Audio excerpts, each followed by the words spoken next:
I should have known something was going to happen the second I agreed to stay at Liam's place for the weekend. He was my ex's best friend. Emphasis on ex. Noah and I had broken up nearly a year ago, and while the split was messy, it wasn't catastrophic.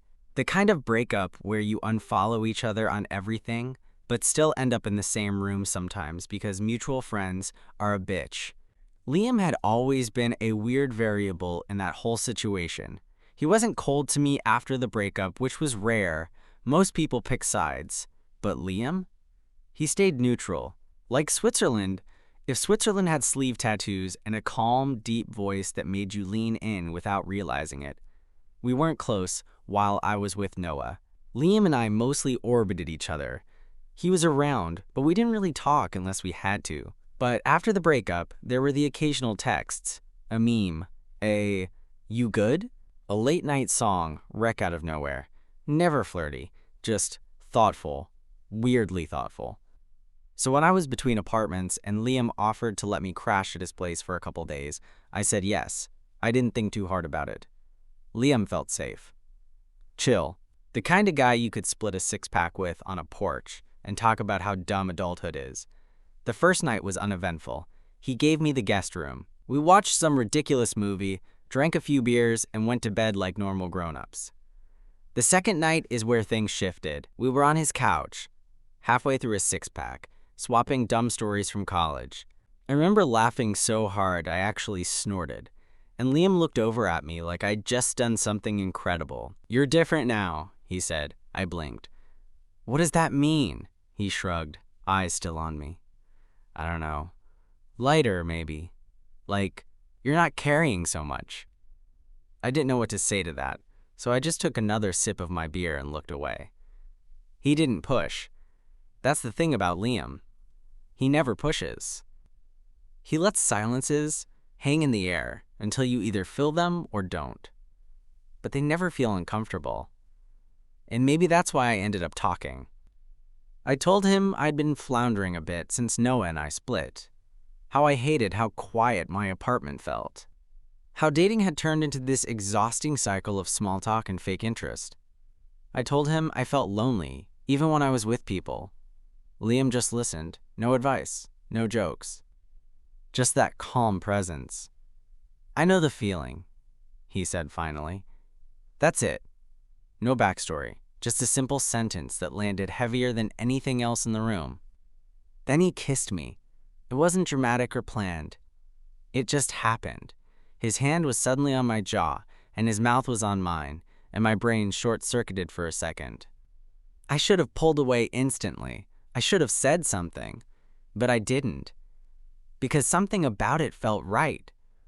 Not in the meant-to-be kind of way. More like, oh, so this is what I've been circling around. I pulled back first. Liam didn't look guilty, or even surprised. He just looked steady. Like he'd been ready for whatever I needed to say. "You're Noah's best friend," I said. He nodded. "I know." There was a long pause. "I should go to bed," I said finally, standing up. He didn't stop me. He didn't say anything at all. I walked down the hall to the guest room, my pulse still racing. Not from fear or regret, but something I couldn't quite name.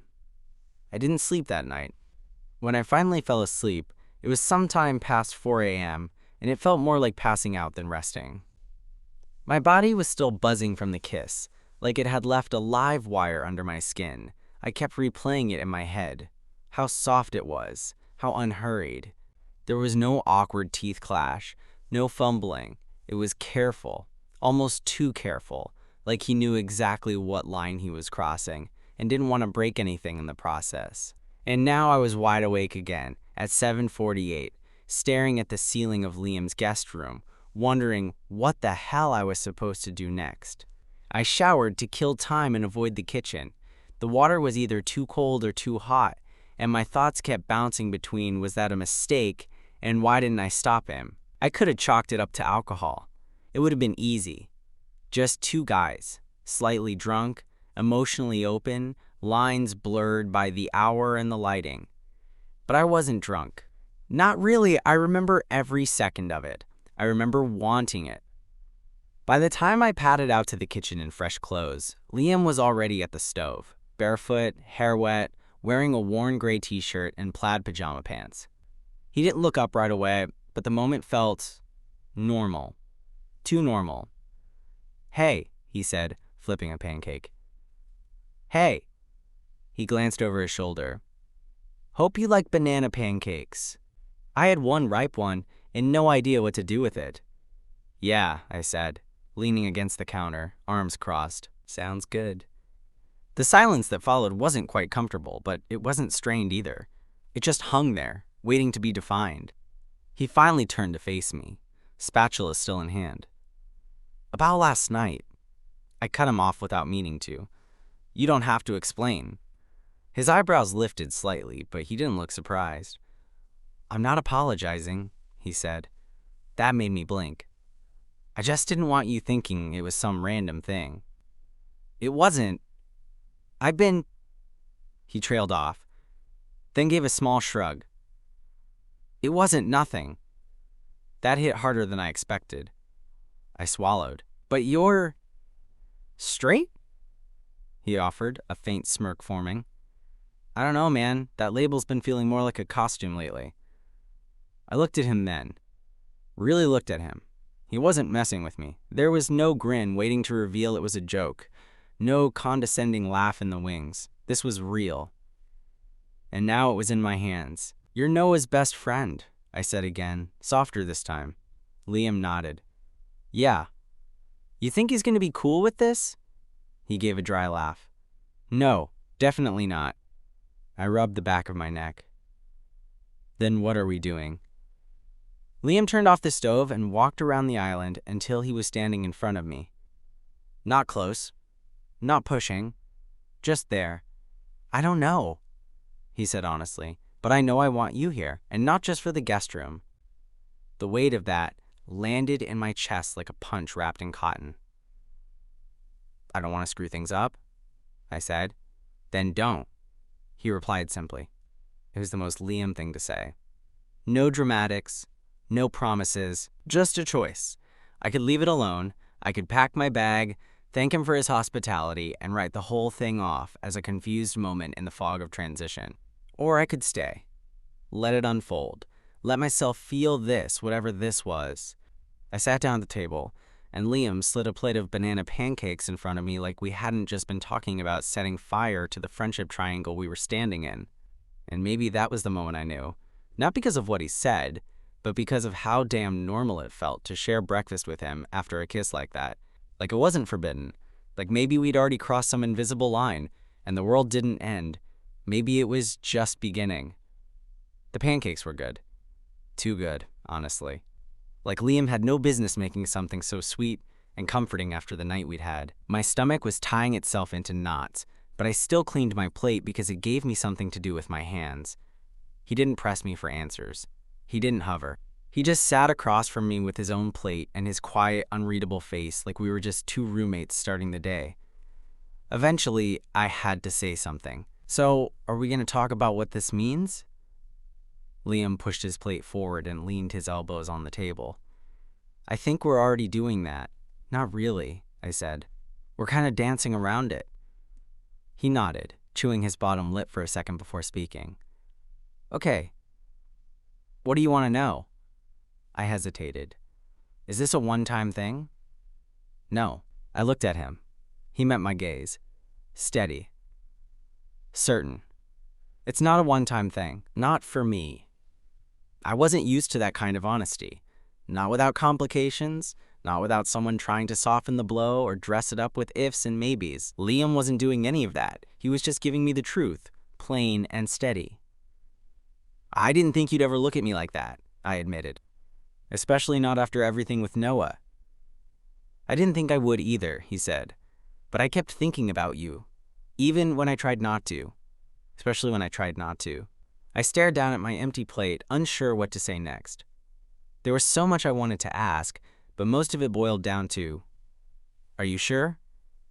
Are you ready for the fallout? Are we both going to regret this?" But instead, I said, I should probably find a new place soon. Liam leaned back. You don't have to. It'd be easier. For who? I didn't answer, because we both knew it wouldn't really be easier. It'd just be quieter. And maybe safer. But not easier. After breakfast, we both retreated to our own spaces for a while. I sat on the edge of the guest bed, scrolling aimlessly through Craigslist apartment listings, none of which I could afford. The longer I stared at the screen, the more ridiculous it all felt. Like moving out was going to fix the fact that Liam had kissed me in. Now I couldn't stop thinking about what it meant. I gave up after 10 minutes and walked out into the living room. Liam was on the couch, laptop open, working on something. He looked up as I entered, not surprised to see me. Hey. I hesitated for a second, then sat beside him. Not too close, but not far. He closed the laptop without a word, then turned toward me. Are you okay? I don't know, I said honestly. I want to be. That's fair. We sat there for a long moment. No TV, no distractions. Just the weight of whatever this was starting to become. Can I ask you something? I said finally. Anything. Did you ever talk to Noah about me? Like, after we broke up? Liam's jaw shifted slightly. A few times. Not in detail. What did he say?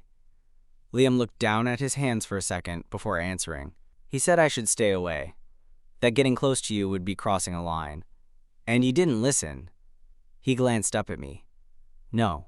There was something about that, about him not listening, that hit harder than it should have. Like I wasn't just some fragile piece of history he was scared to touch. He looked at me like I wasn't a mistake. I'm not trying to mess you up, Liam said. This isn't a game to me. I know, I said, and I meant it. He reached out, slow and deliberate, and let his fingers brush mine. Nothing more, just that small touch. Like a quiet reminder. I'm here. If you want. And I did. God help me, I did. That night felt different from the start. There was no dramatic build-up, no intense music swelling in the background. It was quiet. Still. Just the sound of Liam's fan humming somewhere in the hallway and the occasional creak of the old pipes behind the walls. But everything felt dialed up, like the silence itself was watching us. We didn't talk much after that moment on the couch. We both kind of drifted into our own corners of the apartment. I pretended to scroll through my phone, but all I could think about was the way his fingers had touched mine. So light, like he knew even that small gesture was dangerous. I went to bed early, or at least I pretended to. I lay in the guest room staring at the ceiling, pulse buzzing under my skin. Every time I heard a floorboard shift in the apartment, I tensed, thinking it might be him, hoping it was. I didn't have to wait long. Around 11, there was a soft knock at the door. Not loud, just enough to let me know he was there. I opened it before I could talk myself out of it. Liam stood in the hallway, shirtless, wearing loose basketball shorts and that same expression I'd seen on the couch. Careful, unreadable, but grounded in something real. I couldn't sleep, he said. I didn't answer. I just stepped aside, and he walked in. He didn't touch me right away. He sat down on the edge of the bed like he was waiting for me to make the first move. Like if I said one word, no, he'd be gone. But I didn't. Instead, I sat beside him. For a minute, we didn't say anything. I could feel the heat from his shoulder next to mine. Hear his breathing, slow and deliberate. Then he turned toward me. You sure? I nodded. My voice caught in my throat, but I managed to quiet. Yeah, that was all it took. He leaned in slowly, giving me time to pull away if I wanted. I didn't. When his lips touched mine, it wasn't like the first time. It wasn't testing the waters. It was sinking in, firm, focused, certain, and I kissed him back. Everything else dropped away. The history with Noah, the awkwardness, the questions, none of it mattered in that moment. Just the way Liam's hand came up to my jaw, thumb grazing the edge of my cheek like he was trying to memorize the shape of me. He didn't rush it. He didn't try to turn it into something it wasn't. He kissed me like it was enough just to be there. And somehow, that hit deeper than anything else. Eventually, we broke apart. He didn't let go of me right away, though. His forehead rested lightly against mine, our breathing in sync. "This is crazy," I whispered, half to myself. "Yeah," he murmured, "but I don't want to stop." Neither did I. He didn't stay the whole night. Around 2 a.m., he kissed me once more and stood up like he knew we'd crossed some line that needed time to settle. "I'll see you in the morning," he said quietly. I watched him leave, and the room felt colder the second he was gone. But I didn't regret it. The guilt didn't come, not like I thought it would. I lay back down and stared at the ceiling, thinking about how easy it would be to make this harder than it needed to be, to drown it in doubt and distance and every reason why it shouldn't have happened. But none of that felt real compared to the way he'd touched me, the way he looked at me, like I wasn't a maybe, like I wasn't something temporary. I half expected him to disappear the next day, to act like it didn't happen. Or worse, pretend like he regretted it. That's what I was preparing for as I lay in bed that morning, eyes fixed on the ceiling, listening for any sound from the apartment. But when I finally dragged myself into the kitchen around 9 a.m., he was there. Liam was standing by the stove, barefoot again, hair messy like he hadn't bothered to fix it, and a mug of coffee in his hand. He looked up when I walked in, and for the first time since this whole thing started, he smiled at me. Not the polite kind, not the friend kind. The "I'm glad you're here" kind. "Morning," he said, like nothing was broken. I leaned against the doorway. "Morning." He handed me a fresh mug without asking. "Did you sleep at all?" "Barely," he smirked. "Same." We stood there in that small kitchen, quietly drinking coffee, and it felt oddly normal, like this wasn't the beginning of something complicated. Like maybe it was just the beginning. After a minute, I said, "You're being really chill about this." Liam glanced over at me. "Should I not be?" "I mean, I don't know." I ran a hand through my hair. "Feels like maybe we're ignoring the fact that we blew up something last night." "We didn't blow up anything," he said. "We kissed. That's not an explosion." I stared at him. "It is if Noah ever finds out." Liam's jaw tightened just slightly. "Yeah, well, he's not here." The words hung in the air longer than they needed to. He wasn't wrong, but the truth of it still made my chest tighten. It wasn't that I still had feelings for Noah. I didn't, but I knew him. And I knew how he'd take this, which meant if Liam and I kept going down this path, we weren't just risking hurt feelings. We were lighting a match in a room full of gasoline. But Liam? He didn't seem scared of the fire. He took a sip of his coffee, then set it down and leaned back against the counter. "I'm not trying to make this harder than it already is," he said, "but I'm also not going to pretend like last night didn't mean something." "It did," I said, quietly. He nodded. "Then, let it mean something." That night we watched a movie again. Something forgettable. We didn't talk much during it. He sat close, but didn't make a move. I think he was giving me space, to feel what I needed to feel, to second guess, to panic, if I had to. But I didn't. When the credits rolled, I turned to him and said, "You can stay again, if you want." He didn't hesitate. He didn't play it cool. He just nodded, stood up, and followed me down the hall like it was the most natural thing in the world. And yeah, we kissed again. Longer this time. Slower. The kind of kiss you give someone when you're not trying to prove anything. Just say, "I'm here. I'm not going anywhere." We didn't do anything more than that. No rush. No pressure. Just skin and breath, and the quiet hum of something building between us that felt solid. Later, lying next to him in the dark, I whispered, "What are we doing, Liam?"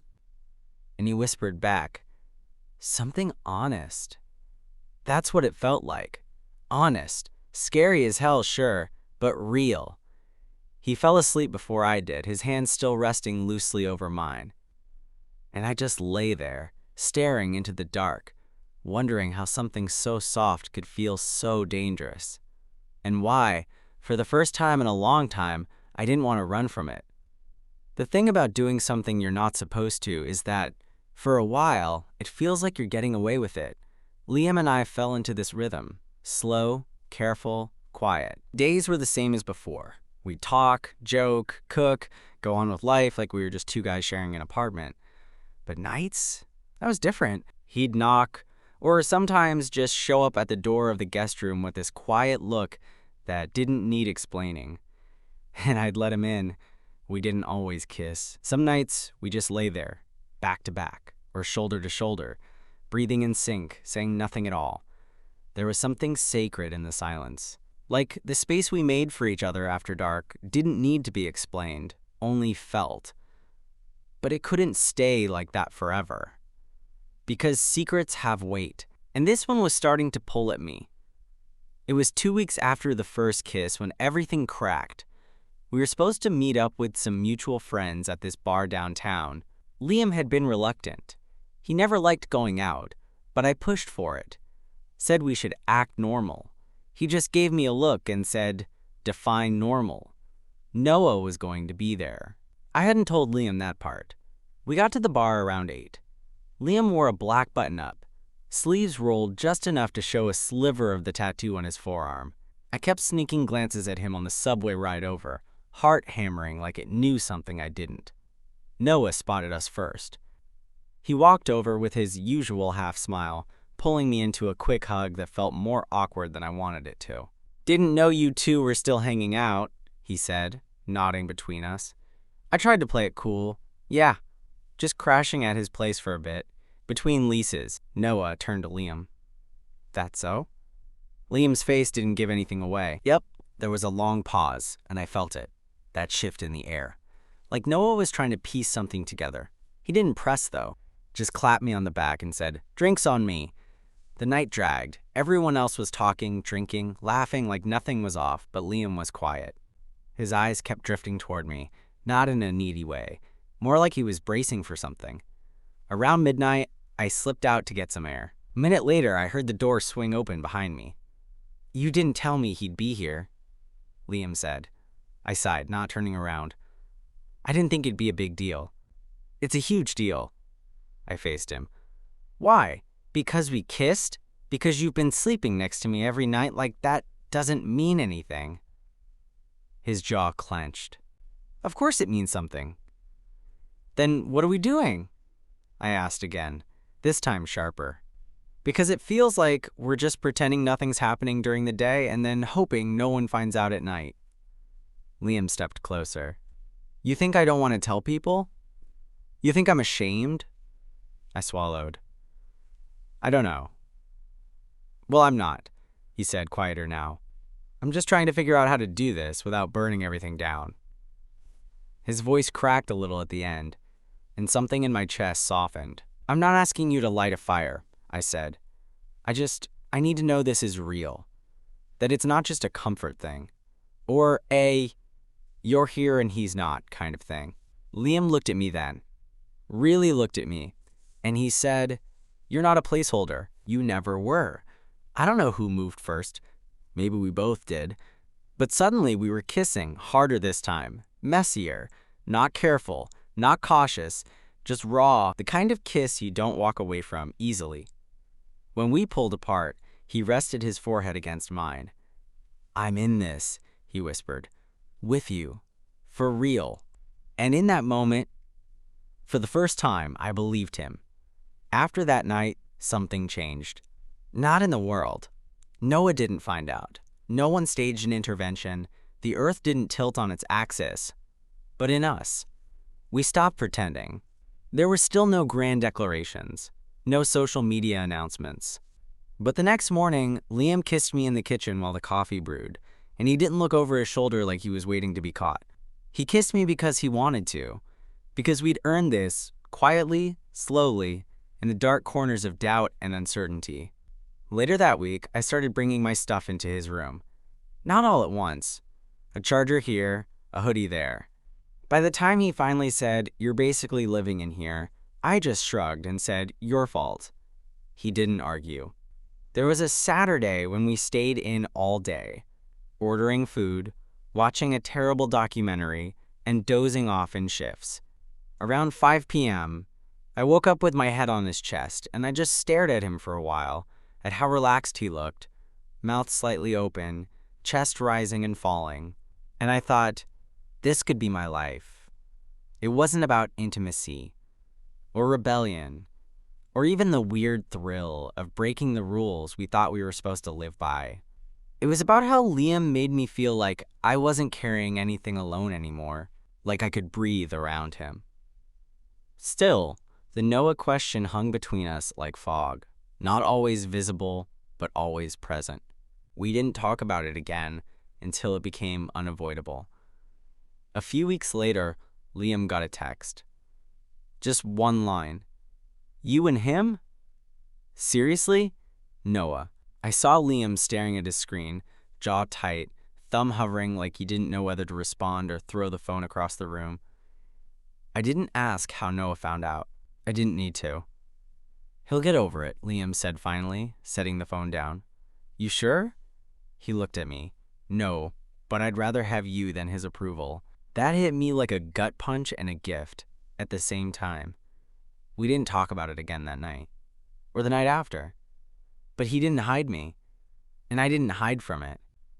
Eventually, it just became what it was. A few friends found out, mostly through observation.